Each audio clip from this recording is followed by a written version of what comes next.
Hello friends, আমার কিচেনে আপনাদের স্বাগত। আজকে আমি এই ভিডিওটাতে পেঁয়াজের কুরকুরে পকোড়ি রেসিপি আপনাদের সাথে শেয়ার করব। আমরা অনেক সময় পকোড়ি তো বানাই, কিন্তু পকোড়ি নরম হয়ে যায়, কিন্তু এই ভিডিওটা দেখার পরে আপনাদের পকোড়ি কোনোদিনই নরম হবে না। তবে দেরি না করে চলুন ভিডিওটা শুরু করি।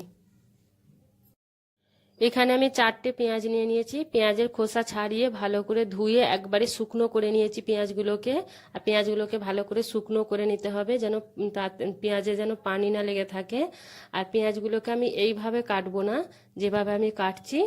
এইভাবে কাটলে আমাদের একটু এগুলো ছোট ছোট হবে। তো আমি লম্বাই লম্বাই পেঁয়াজগুলোকে কাটবো। এইভাবে লম্বাই লম্বাই পেঁয়াজগুলোকে আমি কেটে নেব। এ দেখুন, এখানে যে পেঁয়াজের যে মোটা অংশটা হয়, শক্ত অংশটা, ওইটাকে এইভাবে আগে কেটে ফেলে দিতে হবে, নাহলে পেঁয়াজগুলো খুলবে না।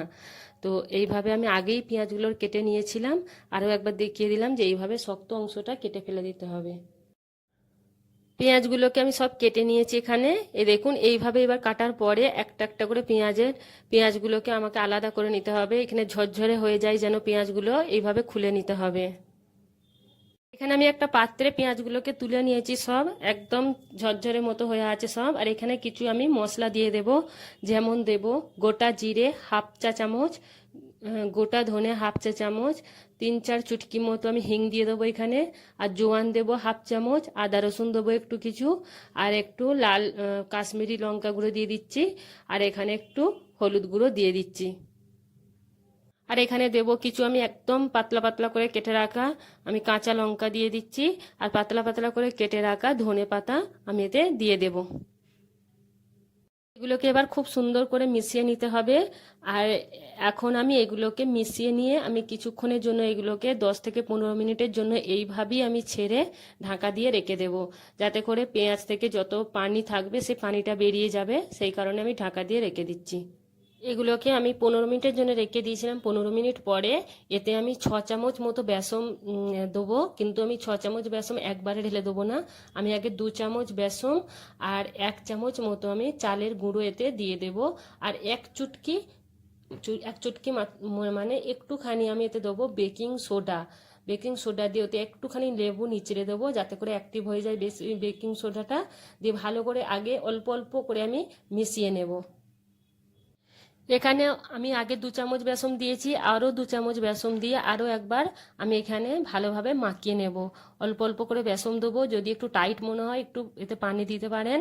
আর এখানে এবার আমি এতে নুন দেবো, যাতে করে নুন ওপরে পেঁয়াজের একবারে ডাইরেক্ট যেন না লাগে। পেঁয়াজের নুন গেলেই সঙ্গে সঙ্গে পেঁয়াজ পানি ছাড়তে শুরু করে দেয়। তো সেই কারণে যদি বেসনের ওপরে যদি আপনি পেঁয়াজ দেন, তাহলে আপনার পেঁয়াজি দেখবেন সব সময় একদম কুরকুরে হবে, নরম কোনোদিনই পড়বে না। তো এইভাবে মেখে নিতে হবে। এখনো আরও 2 চামচ আমি বেসন এতে দিয়ে ভালো করে মেখে নেব।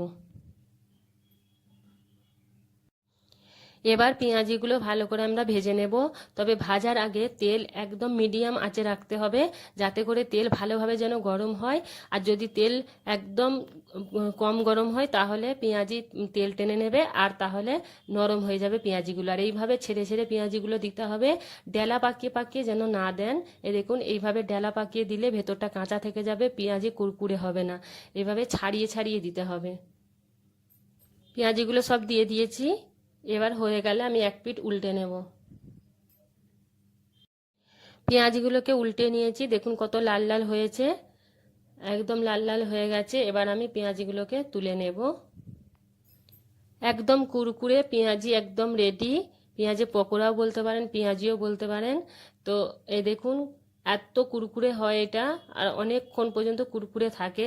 যদি বন্ধুরা ভিডিওটা ভালো লেগে থাকে, তাহলে লাইক কমেন্ট শেয়ার আর সাবস্ক্রাইব করতে মোটেও ভুলবেন না। ভিডিওটা দেখার জন্য অনেক অনেক ধন্যবাদ।